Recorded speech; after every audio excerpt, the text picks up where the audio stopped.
नमस्कार, सुंदर माझं कोकणी आपल्या मराठी यूट्यूब चॅनलमध्ये मी मयूर पाटील तुम्हा सर्वांचं मनपूर्वक स्वागत करतो।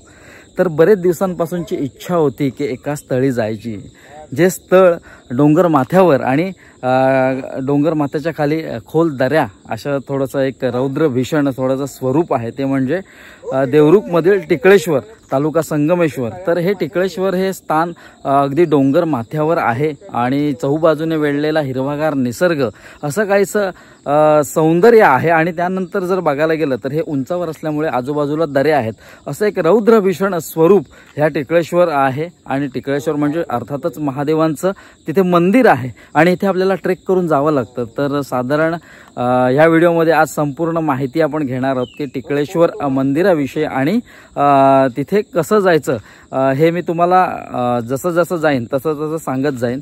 आणि पुन्हा एकदा आपल्यासोबत आहे पप्प्या, तिकडे तो जरा फोनवर बोलतोय।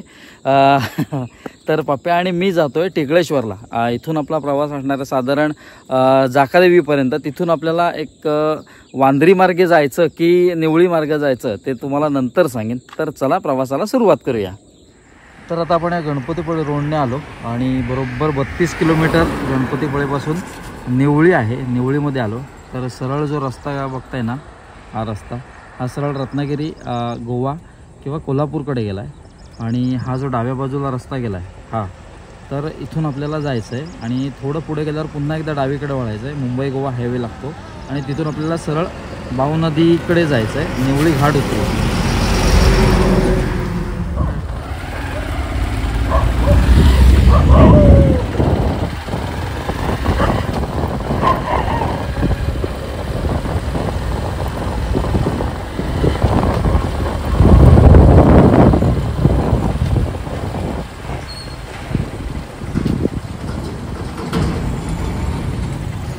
थोडंसं पुढे आल्यावर आपल्याला मुंबई गोवा हायवे लागतो, आपल्याला डाव्या बाजूने खाली जायचं आहे सरळ।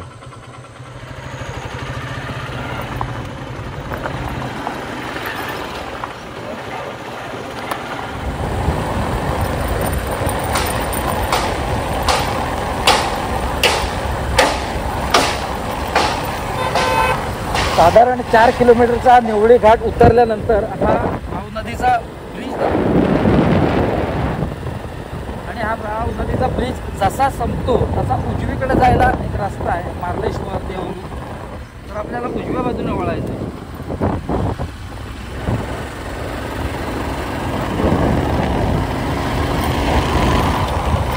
तर साधारण देवरुख इथून 23 किलोमीटर आहे। तर हा रस्ता आहे मार्लेश्वर रोड, देवरुख रोड किंवा अंबाऊ मार्गे सुद्धा, म्हणजे अंबाऊ आपल्याला मध्येच लागणार आहे। मार्लेश्वरला सुद्धा ह्याच रस्त्याने जाता येतं। आपला देवरुखपर्यंत देवरुखच्या दिशेने प्रवास सुरू आहे आणि हे वळणाचे रस्ते आहेत आणि इथे संपूर्णपणे धुकं पसरलेलं आहे, धुक्याने आच्छादलेला हा परिसर आहे। इथे आहे पांगरी धारेखालील वाडी आहे आणि इथे संपूर्ण धुकं पसरलं आहे।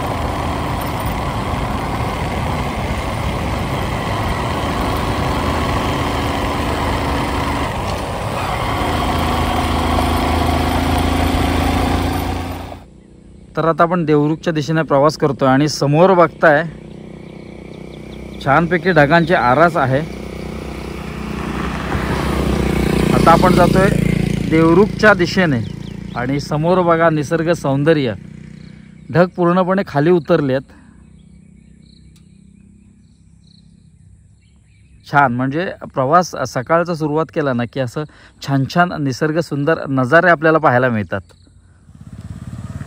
तर हा पाटगाव तिठा आहे, हा जो रस्ता गेला त्या बाजूला तो सरळ तिकडे तो पण देवरुखला जातो आणि मार्लेश्वरला सुद्धा जातो। आपण इथून आता डावीकडून सरळ जायचं आपल्याला पाटगाव तिठ्यावरून देवरुखकडे। तर आता आपण तळवडे गावात आलेलो आहोत आणि इथे बघा सहाण आहे, श्री सोंबा गंगोबा रवळनाथ तनाई अशी सहाण आहे। आणि हे बघा हा तळवडे गावचा बोर्ड आहे। तर इथूनच आपल्याला सरळ पुढे जायचं आहे।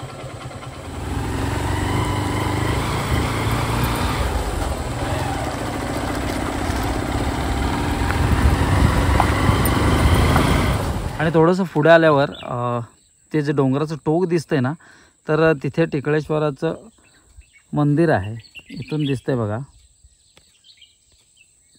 हे बघा, इथून पण मंदिराचं दर्शन होत आहे आणि संपूर्ण ही सह्याद्रीची समोर डोंगर रांग आहे आणि हा संपूर्ण असा तळवडे गावचा निसर्ग. तर आपल्याला ह्या रस्त्याने पुढे जायचं आहे. तर आपण या रोडने असे पुढे आलो तळवडेमधून आणि इथे बघताय टिकळेश्वर मंदिराकडे जाण्याचा मार्ग. अर्थातच टिकळेश्वर मंदिर आहे ना, हे खालून दिसतं त्या बाजूला. तर आपल्याला या रोडने सरळ जायचं आहे पुढे.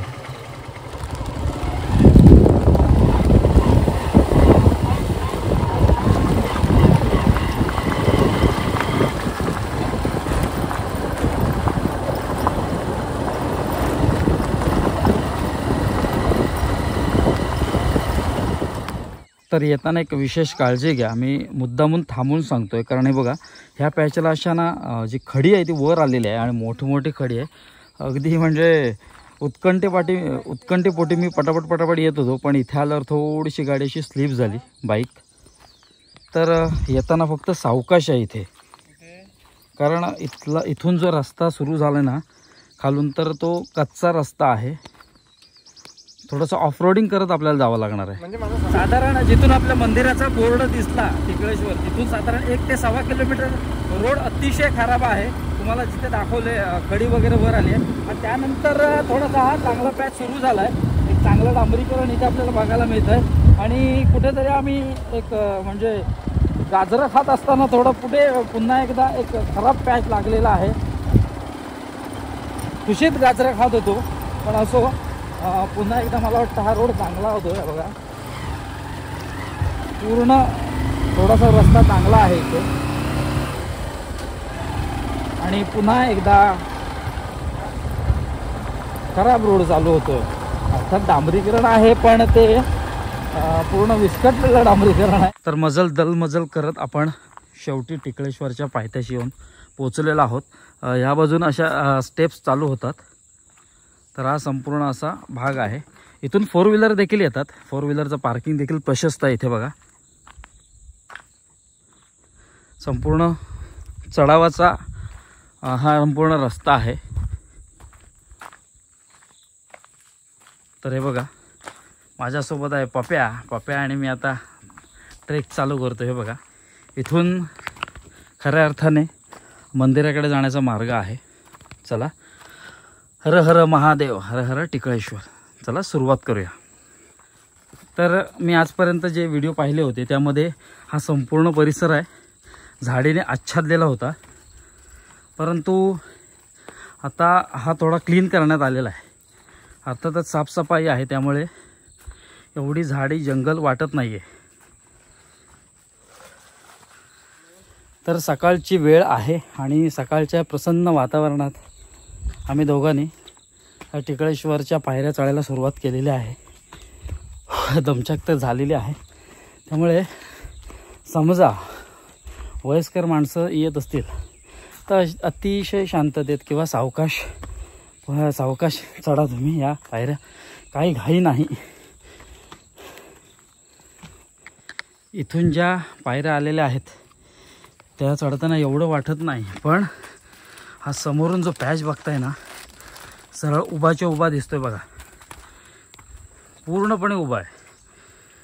त्यामुळे इथून जाताना चांगलीच थोडंसं दमछाक होणार आपले.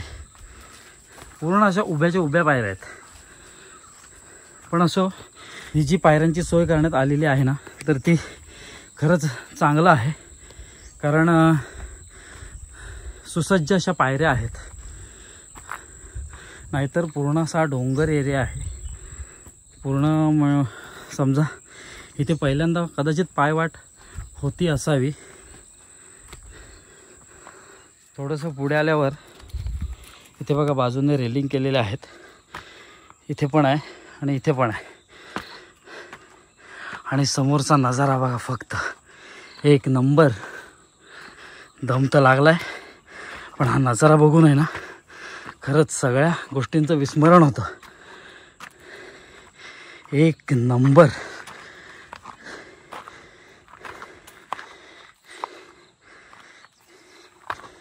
काय नजारा आहे बघा फक्त. पूर्णपणे धुक्याने आच्छादलेला, म्हणजे ढग खाली आलेले आहेत. मस्त.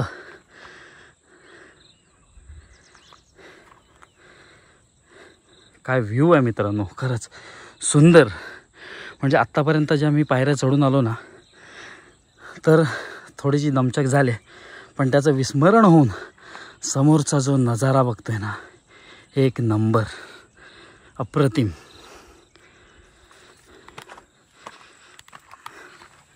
तर थोडंसं पुढे आलं ना की हे टिकळेश्वरचं असं थोडीशी कमानी आहे छोटी बघा. श्री क्षेत्र टिकळेश्वर मंदिर, हरपुडे, तळवडे आणि बेलारी. भारी नजारा, का भन्नाट आहे बघा, जबरदस्त.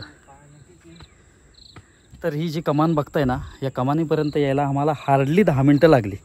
म्हणजे थोडंसं तरुण सळसळतं रक्त असल्यामुळे एक 10 मिनटात तरी आम्ही इथे आलो आहे. आता वरचा पल्ला किती मिनटात गाठतो ते तुम्हाला वर जाऊन कळवतो.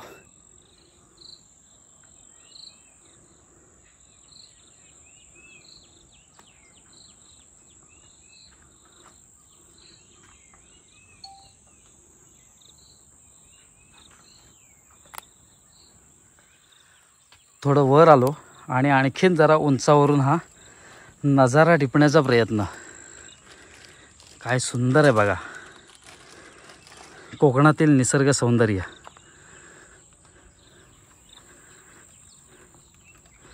आणखीन एक सांगतो, ह्या स्टेअर्स गेल्यात आणि त्याच्या बाजूनच असं दगड आहेत.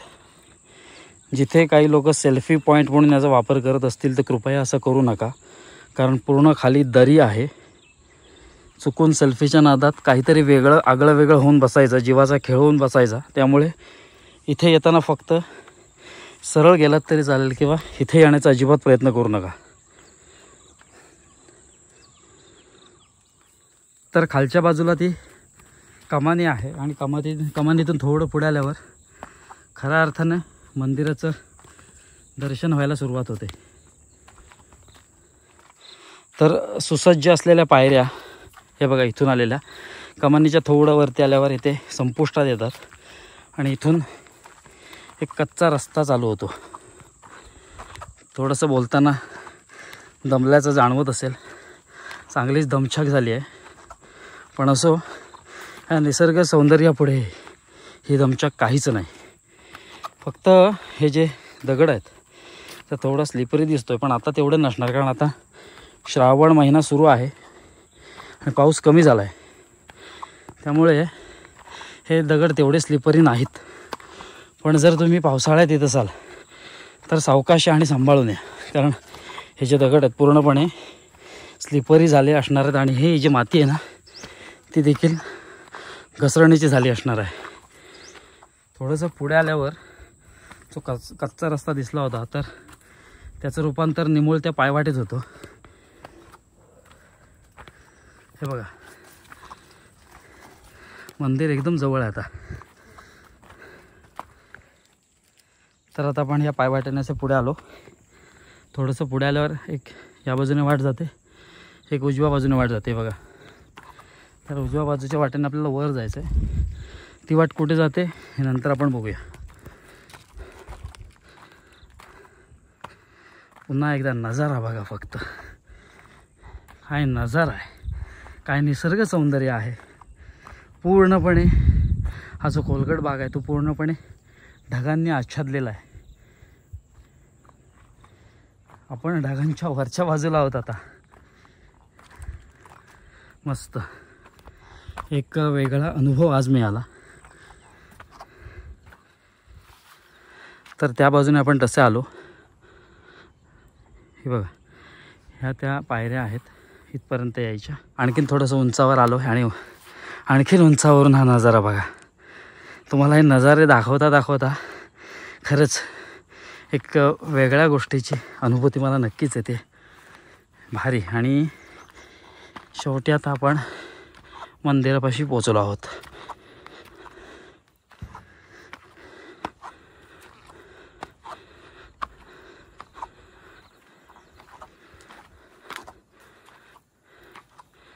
एक नंबर.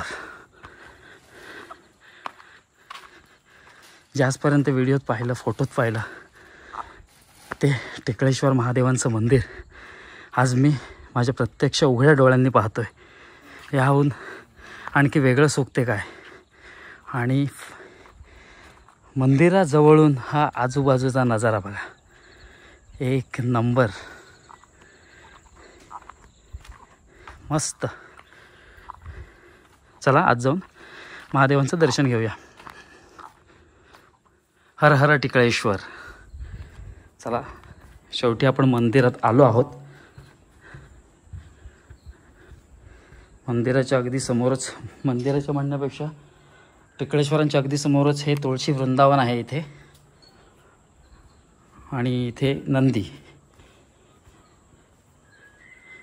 नंदीसाठी इथे छोटंसं असं मंदिर केलेलं आहे, थोडं छत्र केलेलं आहे.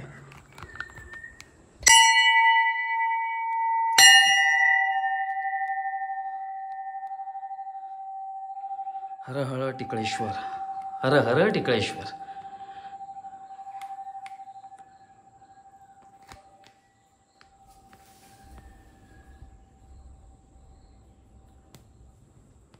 तर तुम्ही देखील दर्शन घ्या टिकळेश्वरांचं. हे पाण्याचा अभिषेक करण्यासाठी पात्र आहे किंवा दुग्धाभिषेकाचं पात्र आहे इथे वरती. आणि इथे आपल्या डाव्या बाजूला गणपतीची मूर्ती आहे आणि आपल्या उजव्या बाजूला हनुमंताची मूर्ती आहे आणि मध्येच श्री दत्तगुरूंची मूर्ती आहे. आणि इकडे जे फोटो आहेत तर तिथे गुरुवर्य ओम स्वामी विद्यानंदगिरी महाराज, मध्ये आहेत ते ओम सद्गुरू स्वामी उदयानंदगिरी महाराज, आणि इथे आहेत ते ब्रह्मीभूत स्वामी स्वानंदगिरी महाराज.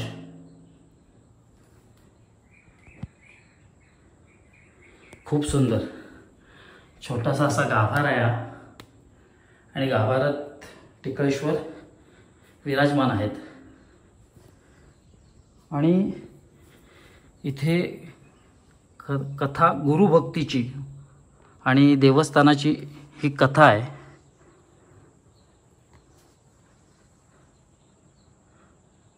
व्हिडिओ पॉज करून तुम्ही ही वाचू शकता.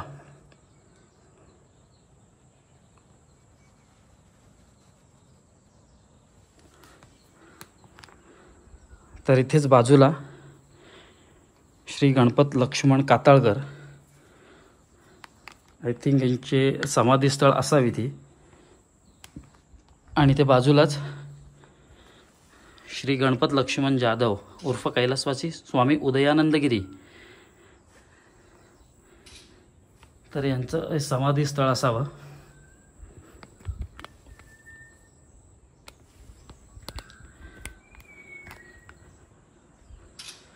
आणि मंदिरातून दिसणारा चहूबाजूचा हा नजारा बघा, फक्त काय नजारा आहे, मस्त. आम्ही जेवढे चाललो होतो, जेवढे थकलो होतो ना, तर वर आल्यानंतर टिकळेश्वरांचं दर्शन घेतल्यानंतर हा सगळा थकवा एका क्षणार्धात निघून गेला.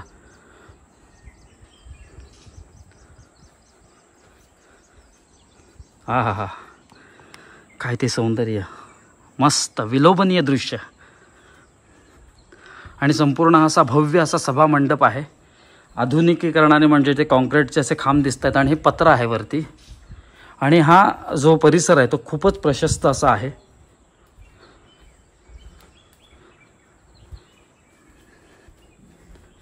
आणि इथे बाजूलाच ही शेड आहे.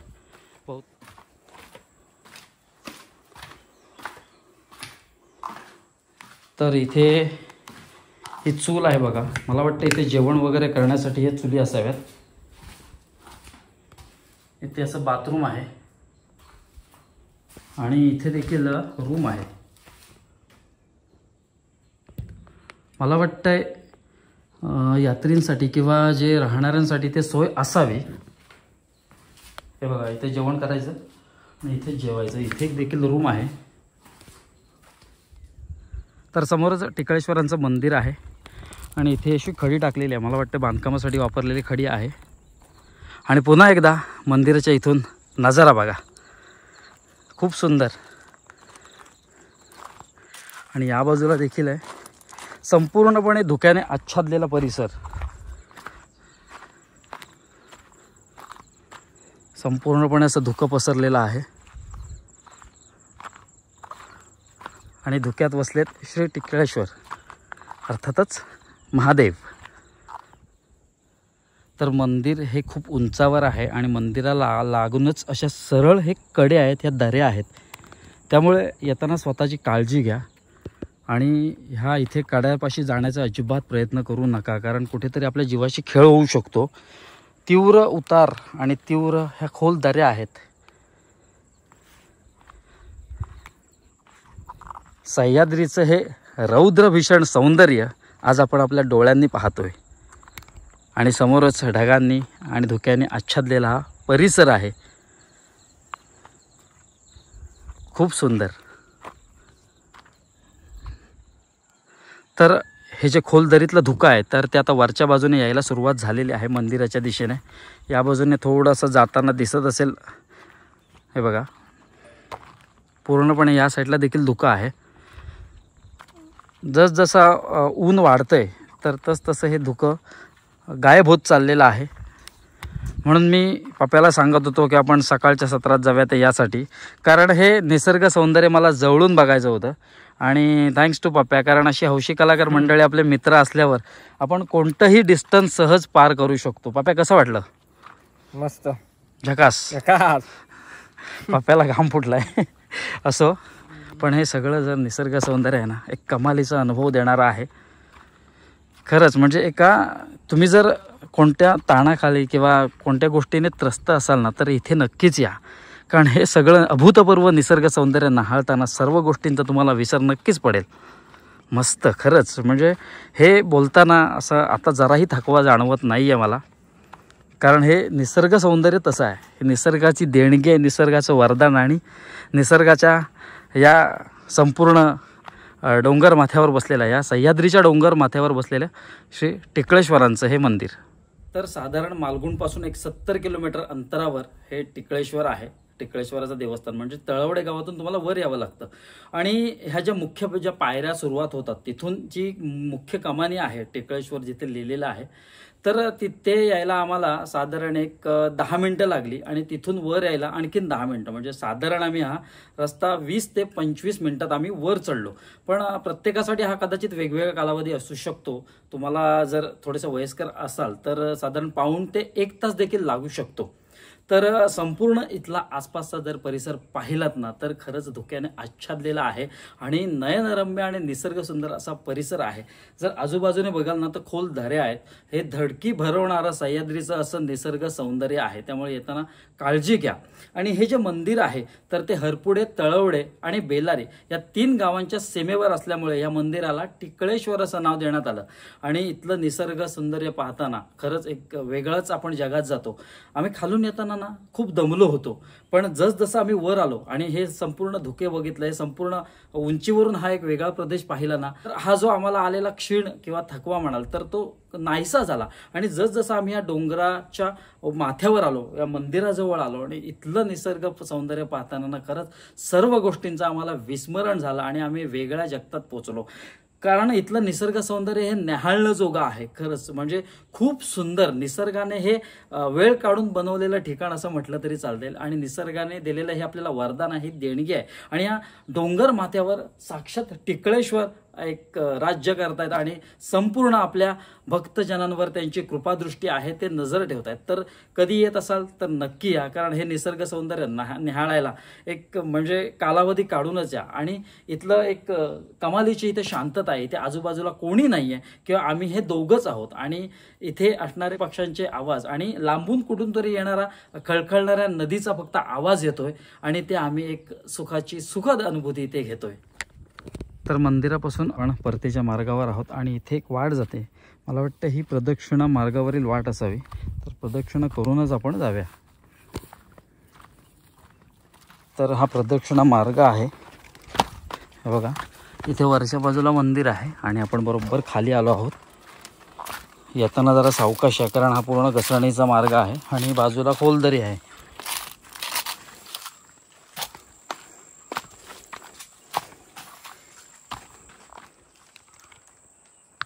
तर वरती आहे हे टेकळेश्वरांचं मंदिर आणि या बाजूने आपण उतरल्या डाव्या बाजूने प्रदक्षिणा मार्ग आहे हा. इथे आलो आहे बघा. आणि इथे आल्यावरच इथे हे गुहा दिसते. हे बघा, ही गुहा आहे. पूर्ण अशी कातळात कोरलेली आहे आणि बाजूलाच इथे पाण्याची टाकी आहेत अथवा गुहा आहेत. हे बघा, इथे एक पाण्याचा टाका आहे आणि इथे देखील गुहा असावी.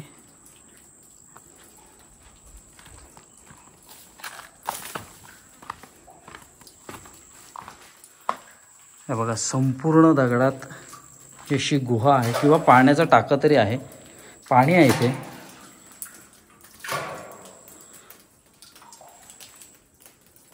बऱ्यापैकी खोल दिसतंय. हे बघा, तळ दिसतोय आणि बाजूला एक छोटा आहे. इथे आहेत गणपती बाप्पा आणि इथे नंदी. मला वाटतं हे पाणी पिण्यायोग्य आहे. पाणी पिऊ शकता.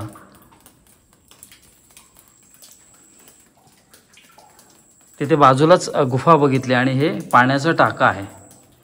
हे देखील गुहेसारखाच आकार आहे थोडासा, पण पाणी साचलं आहे म्हणजे आपण पाण्याचा टाका म्हटलं तरी चालेल.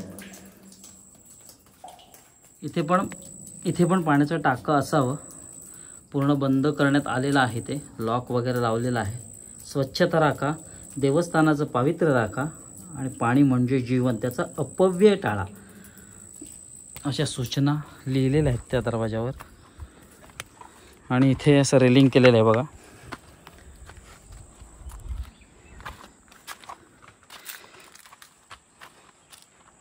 हा पूर्ण प्रदक्षिणा मार्ग त्या बाजूला बाहेर पडत असावा. आपण सावकाश जाऊया.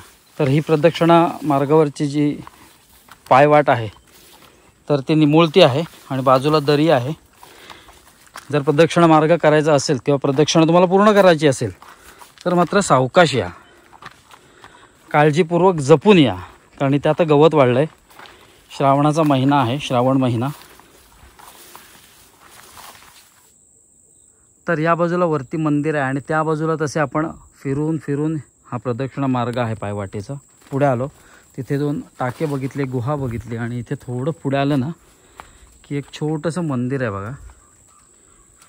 इथे काय लिहिलेलं आहे, पांडुरंग नारायण म्हात्रे बाबा यांच्या पादुका असं लिहिलेलं आहे इथे. आणि इथे मंदिर आहे. मंदिरात जाऊया, दर्शन घेऊया. देवीचं मंदिर आहे.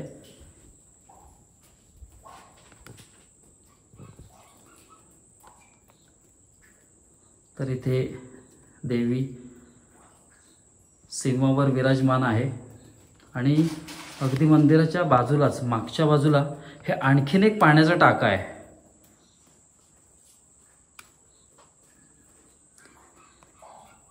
इथे नंदी विराजमान आहेत आणि हे पाण्याचं टाकं.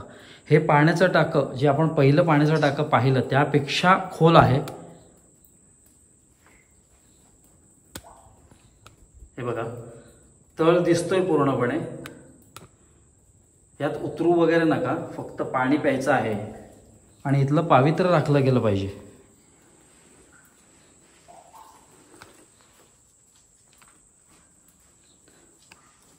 तर इथे छोटंसं असं देवीचं मंदिर आहे.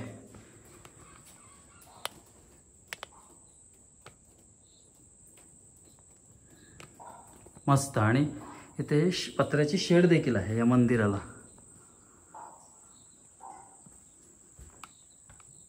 ह्या मंदिराच्या बाजूनच एक वरती पायवाट जाते, ती मंदिराच्या इथे जाते.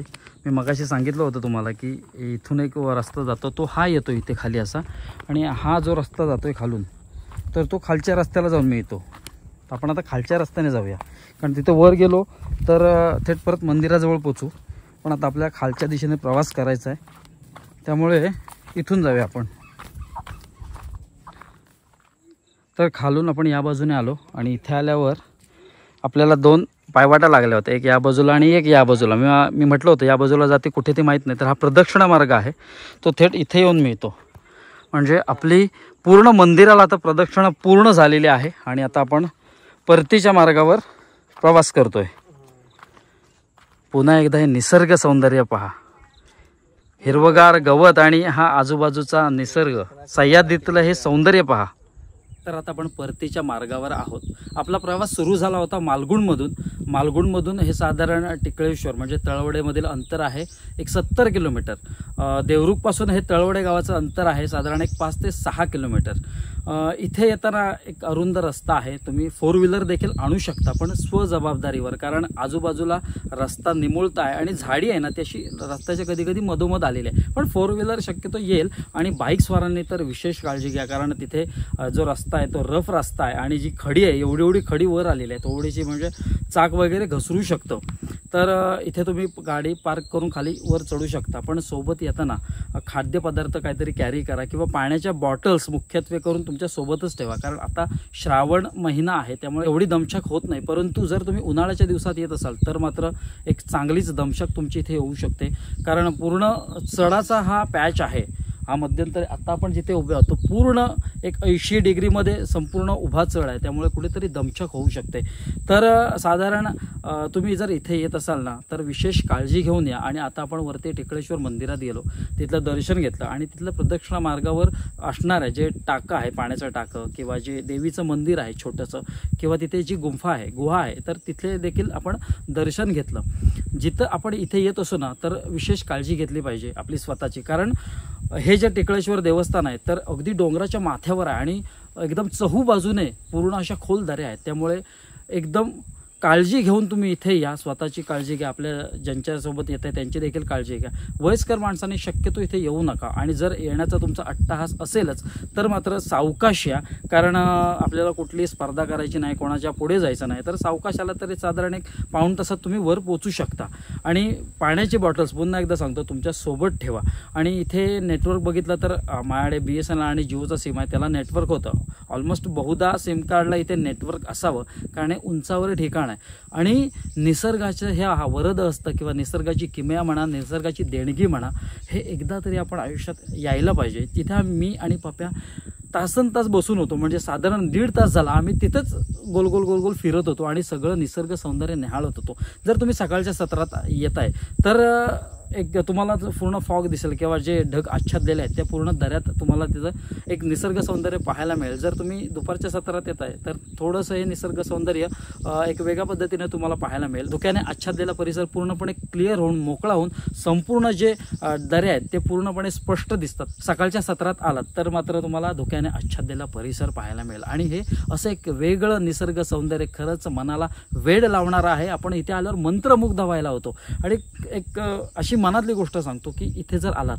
तर तुम्हाला असं परत जायचं असं मनात होणार नाही, कारण आम्ही जड अंतःकरणाने जड पावलाने आम्ही इथून परत जातोय. एक निसर्ग सौंदर्य, वेगळी निसर्गाची अनुभूती आली आणि वरती तर एक वेगळा म्हणजे जो भक्तिमय भास किंवा जो परमेश्वराचा सहवास जो लाभतो ना तो अवर्णनीय असतो. खरंच हे सुख आहे ना ते शब्दात वर्णन करता येण्यासारखं नाही आहे. त्यामुळे एकदा तरी तुम्ही ह्या टिकळेश्वर मंदिराला नक्की भेट द्या. याची गुगल मॅपची लिंक मी तुम्हाला डिस्क्रिप्शनमध्ये देईन. पूर्ण आम्ही जो प्रवास केला देवरुखपर्यंतचा तर तिथपर्यंत थोडं बहुत दाखवलं, पण जेव्हा आम्ही आतमध्ये एंटर केलं तर खरंच देवरुख हे गाव थोडंसं म्हणजे गल्याबोळ्याचं एक थोडंसं मोठं वाटलं, त्यामुळे तिथे शूट करता नाही आलं. पण गुगल मॅपची लिंक मी डिस्क्रिप्शनमध्ये नक्की देईन.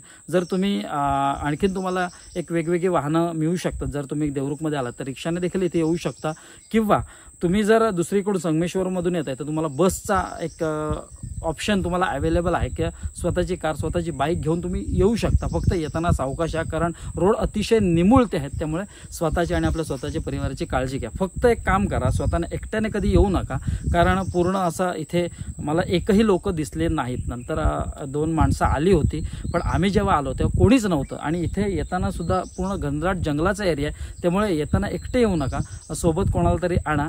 आणि हा संपूर्ण जो निसर्गाचा सोहळा आहे तो आपल्या स्वतःच्या डोळ्यांनी, उघड्या डोळ्यांनी पहा. कसं आहे, कॅमेऱ्यात काही काही गोष्टी कधी कधी कैद होतात, म्हणजे आपल्या ज्या डोळ्यांना दिसत नाही ते कॅमेरा कैद करतो, पण ज्या कॅमेऱ्यात गोष्टी कैद होत नाही ते आपल्या डोळ्यात होतात. आणि हे निसर्ग सौंदर्य आहे, हे नक्कीच कॅमेऱ्यात कैद होण्यासारखं नाही.